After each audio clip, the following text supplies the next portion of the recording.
సమాజ ప్రజల ఆరోగ్యం కాపాడడంలో ముందు వరుసలో ఉన్నటువంటి పారిశుద్ధ్య కార్మికులు వాళ్ళ జీవితాలు దుర్భరమైనాయి, మా వేతనాలు పెంచండి, సమాన పనికి సమాన వేతనం ఇవ్వండి అని చెప్పి ఎన్నికల ముందు వైసీపీ ప్రభుత్వం చేసినటువంటి హామీలను అమలు చేయమని ఇవాళ రోడ్డుకెక్కినటువంటి పరిస్థితి.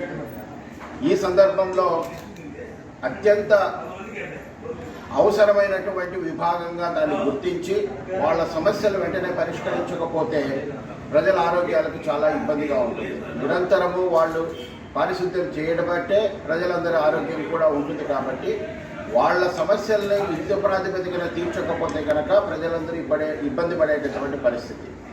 కానీ నిర్లక్ష్యం చేసినటువంటి ఈ ప్రభుత్వం కక్షపూరితంగా వాళ్ళ మీద కక్ష కట్టి వాళ్ళని బెదిరిస్తూ వాళ్ళని నిర్లక్ష్యం చేసినటువంటి పరిస్థితి. వాళ్లకు రెక్కాడితే కానీ డొక్కాడినటువంటి పేద ప్రజలు ఇవాళ 8 రోజులుగా నిరసన వ్యక్తం చేస్తున్నా కానీ ప్రభుత్వం పట్టించుకోకపోవడంతో వాళ్ళ కుటుంబాలు దుర్భరమైనటువంటి పరిస్థితుల్లో పండుగ వస్తుంది. కాబట్టి మేము తెలుగుదేశం పార్టీ తరఫున ఒక మూట బియ్యం ఇచ్చి అది ఇతోవిధిగా సహాయం చేయాలని వాళ్ళ బియ్యం పంపిణీ కార్యక్రమం చేశాము. భవిష్యత్తులో కూడా వాళ్ళ పోరాటానికి వాళ్ళ నిత్యావసరాలకు అవసరమైనటువంటి వాటిని తెలుగుదేశం పార్టీ